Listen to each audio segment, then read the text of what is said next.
17वां अध्याय हिरण्यकशिपु और हिरण्याक्ष का जन्म तथा हिरण्याक्ष की दिग्विजय। श्री मैत्रेय जी ने कहा, विदुर जी, ब्रह्मा जी के कहने से अंधकार का कारण जानकर देवताओं की शंका निवृत्त हो गई और फिर वे स्वर्गलोक को लौट आए। इधर दिति को अपने पतिदेव के कथानुसार पुत्रों की ओर से उपद्रवादि की आशंका बनी रहती थी। इसलिए जब पूरे 100 वर्ष बीत गए तब उस साध्वी ने 2 यमज जुड़वे पुत्र उत्पन्न किए। उनके जन्म लेते समय स्वर्ग, पृथ्वी और अंतरिक्ष में अनेकों उत्पात होने लगे, जिनसे लोग अत्यंत भयभीत हो गए। जहां तहां पृथ्वी और पर्वत कांपने लगे, सब दिशाओं में दाह होने लगा, जगह जगह उल्कापात होने लगा, बिजलियां गिरने लगीं और आकाश में अनिष्टक सूचक धूमकेतु, पुच्छल तारे दिखाई देने लगे। बार बार साए साए करती और बड़े बड़े वृक्षों को उखाड़ती हुई बड़ी विकट और असह्य वायु चलने लगी। उस समय आंधी उनकी सेना और उड़ती हुई धूल ध्वज के समान जान पड़ती थी। बिजली जोर जोर से चमक कर मानो खिलखिला रही थी। घटाओं ने ऐसा सघन रूप धारण किया कि सूर्य, चंद्र आदि ग्रहों के लुप्त हो जाने से आकाश में गहरा अंधेरा छा गया। उस समय कहीं कुछ दिखाई न देता था। समुद्र दुखी मनुष्य की भांति कोलाहल करने लगा। उसमें ऊंची ऊंची तरंगे उठने लगी और उसके भीतर रहने वाले जीवों में बड़ी हलचल मच गई। नदियों तथा अन्य जलाशयों में भी बड़ी खलबली मच गई और उनके कमल सूख गए। सूर्य और चंद्रमा बार बार ग्रसे जाने लगे तथा उनके चारों ओर अमंगल सूचक मंडल बैठने लगा। बिना बादलों के ही गरजने का शब्द होने लगा तथा गुफाओं में से रथ की घरघराहट सा शब्द निकलने लगा। गांव में गीदड़ और उल्लुओं के भयानक शब्द के साथ ही सियारियां मुख से दहकती हुई आग उगालकर बड़ा अमंगल शब्द करने लगी। जहां तहां कुत्ते अपनी गर्दन ऊपर उठाकर कभी गाने और कभी रोने के समान भांति भांति के शब्द करने लगे। विदुर जी, झुंड के झुंड गधे अपने कठोर खुरों से पृथ्वी खोदते और रेंकने का शब्द करते मतवाले होकर इधर उधर दौड़ने लगे। पक्षी गधों के शब्द से डर कर रोते चिल्लाते अपने घोंसलों में उड़ने लगे। अपनी खिरकों में बंधे हुए और वन में चरते हुए गाय बैल आदि पशु डर के मारे मलमूत्र त्यागने लगे। गौवें ऐसी डर गईं कि दूहने पर उसके थानों से खून निकलने लगा। बादल पीव की वर्षा करने लगे। देव मूर्तियों की आंखों से आंसू बहने लगे और आंधी के बिना ही वृक्ष उखड़ उखड़ कर गिरने लगे। शनि, राहु आदि क्रूर ग्रह प्रबल होकर चंद्र, बृहस्पति आदि सौम्य ग्रहों तथा बहुत से नक्षत्रों को लांघकर वक्र गति से चलने लगे तथा आपस में युद्ध करने लगे। ऐसे ही और भी अनेक भयंकर उत्पात देखकर सनकादि के सिवा और सब जीव भयभीत हो गए तथा उन उत्पातों का मर्म न जानने के कारण उन्होंने यही समझा कि अब संसार का प्रलय होने वाला है। वे दोनों आदि दैत्य जन्म के अनंतर शीघ्र ही अपने फौलाद के समान कठोर शरीर से बढ़कर महान पर्वतों के सदृश हो जाने तथा उसका पूर्व पराक्रम भी प्रकट हो गया। वे इतने ऊंचे थे कि उनके सुवर्णमय मुकुटों का अग्रभाग स्वर्ग को स्पर्श करता था तथा उसके विशाल शरीरों से सारी दिशाएं आच्छादित हो जाती थी।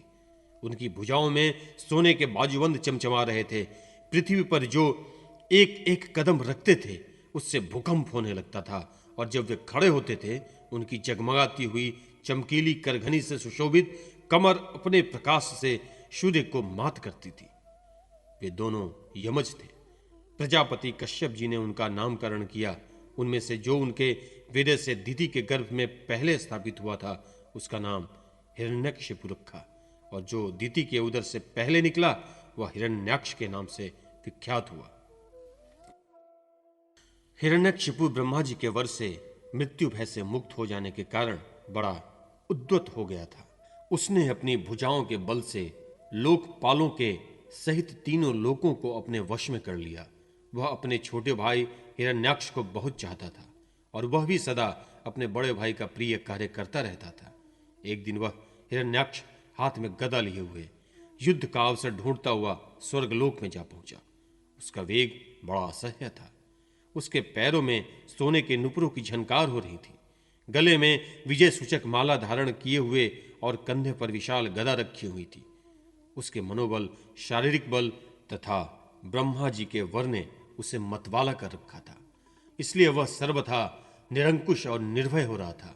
उसे देखकर देवता लोग डर के मारे वैसे ही जहां तहां छिप गए, जैसे गरुड़ के डर से सांप छिप जाते हैं। जब दैत्यराज हिरण्यक्ष ने देखा कि मेरे तेज के सामने बड़े बड़े गर्वीले इंद्रादि देवता भी छिप गए हैं, तब उन्हें अपने सामने न देखकर वह एक बार भयंकर गर्जना करने लगा।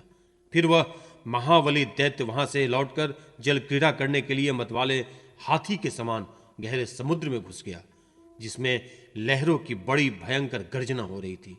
ज्यों ही उसने समुद्र में पैर रखा कि डर के मारे वरुण के सैनिक जलचर जीव हकबका गए और किसी प्रकार भी छेड़छाड़ न करने पर भी वे उसकी धाक से ही घबराकर बहुत दूर भाग गए।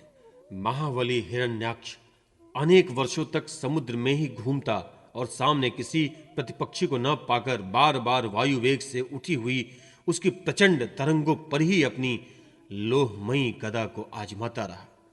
इस प्रकार घूमते घूमते वह वरुण की राजधानी विभावपुरी में जा पहुंचा। वहां पाताल लोक के स्वामी जलचरों के अधिपति वरुण जी को देखकर उसने उनकी हंसी उड़ाते हुए नीच मनुष्य की भांति प्रणाम किया और कुछ मुस्कुराते हुए व्यंग से कहा, महाराज, मुझे युद्ध की भिक्षा दीजिए।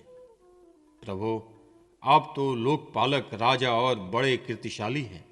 जो लोग अपने को बांका वीर समझते थे, उनके वीर मद को भी आप चूर्ण कर चुके हैं और पहले एक बार आपने संसार के समस्त दैत्य दानवों को जीतकर राजसूय यज्ञ भी किया था।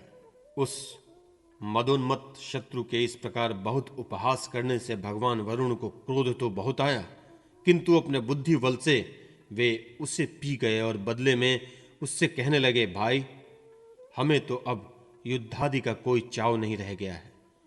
भगवान पुराण पुरुष के सिवा हमें और कोई ऐसा नहीं दिखता जो तुम जैसे रणकुशल वीर को युद्ध में संतुष्ट कर सके। दैत्यराज, तुम उन्हीं के पास जाओ, वे ही तुम्हारी कामना पूरी करेंगे। तुम जैसे वीर उन्हीं का गुणगान किया करते हैं, वे बड़े वीर हैं।